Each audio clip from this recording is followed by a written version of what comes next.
Hello, and welcome to another edition of Alex's Cinema Classics. Today, I'm bringing along my personal friend, Captain Kirk, as we venture into Star Trek Generations.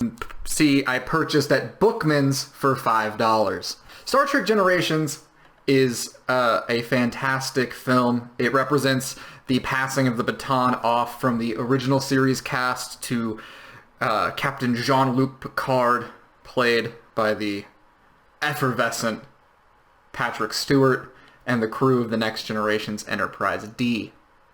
I'm a huge Star Trek fan. It is the only thing, frankly, that probably keeps me alive. It's infinitely rewatchable, and it's something that you should see. This is an easy jumping in point, I think, for some people, because it is that moment where it hands off from one to the other. And also, you get the best of both worlds. You can make up your mind, you know, do you like Shatner, the Rocket Man? Or do you like Professor X before he was in a wheelchair? Either way, you can't lose. Now, some of you who have seen this film and are fans of Star Trek might be watching this and saying, but Alex, that's the worst Star Trek movie.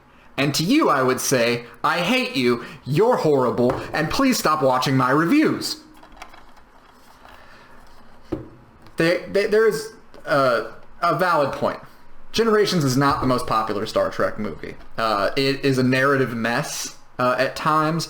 It does a weird job of like building up a bunch of action in the first 5 minutes and then just getting really slow for like an hour.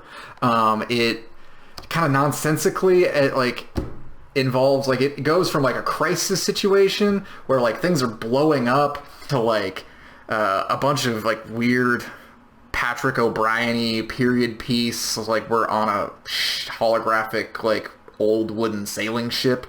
It's kind of a mess. Also, the big promise was Kirk and Picard like in the same movie, and that only happens for like 35 seconds. That's why people went and saw this in the theaters. It's like, both are heroes, and it just doesn't happen. It's really disappointing. Also, this movie does a terrible job of sexualizing William Shatner, which if you've watched Star Trek is like pretty much what the show is about.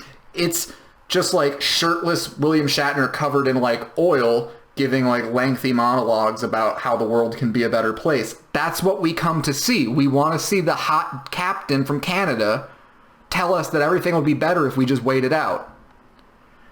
Because of that, though, Star Trek is actually a great thing to watch during quarantine because it is a show that ultimately is about overcoming adversity. Pointing out that like adversity sometimes can be slow moving. It's not always huge explosions and drama. Sometimes it's being stuck. But there are always better things on the other side, and that humanity always progresses. Plus, again, every Star Trek captain, especially William Shatner, very hot and often shirtless. This is worth watching, people. Star Trek Generations from 1994, which I believe means that this is old enough to vote. This is old enough to drink. Too bad bars aren't open.